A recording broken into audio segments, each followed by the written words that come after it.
Yo! Video games. What up, dudes? It's Matt here from YoVideogames. Entering its second year on the market, the PlayStation 4 has quickly outpaced the competition from a sales perspective. However, I still feel that its library hasn't exactly earned it. The Order was a huge disappointment, and that is coming off a lackluster launch lineup. Even more disappointing for me has been how Sony seems content to just let Destiny be its big system seller, along with a remaster of The Last of Us. And with Uncharted being pushed to next year already, you might start to get a bit worried about the console lineup. But let's look at the good things. Bloodborne is a fantastic game, and nearly all the multi-platform titles run better on the system, making it the top choice for those more interested in third-party games. Now, while Naughty Dog's game might be a ways off, there's still other things to look forward to.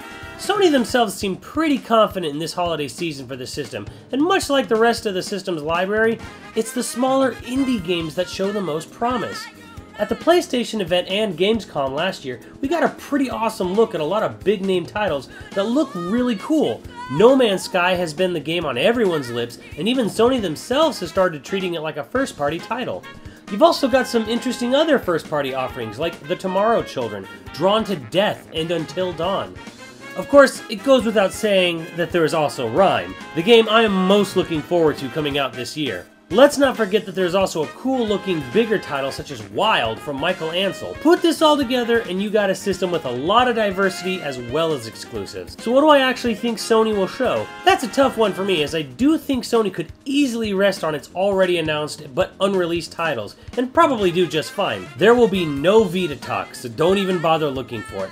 I'm sure there will be some titles on the show floor and buried in press releases, but don't expect any flashy showings of it.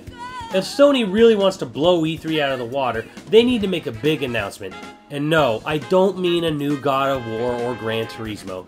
I mean the last fucking Guardian.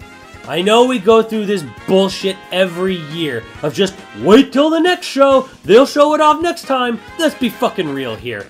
Yoshida needs to put up or lay down, show something of the game, or admit it's cancelled. If it hasn't been scrapped already, it's clearly undergone a major overhaul and probably looks nothing like what we saw years ago.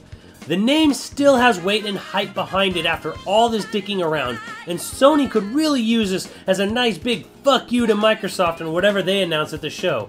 As for it actually happening, I feel about 40% confident we will hear something one way or another.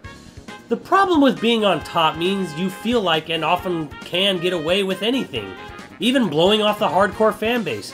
Sony may have earned their place on top this generation by Microsoft's mistakes, but it's high time they prove their worth with big exclusive games and reasons to own their system. Let me know what you guys think and I'll catch you on the next video. Later, dudes!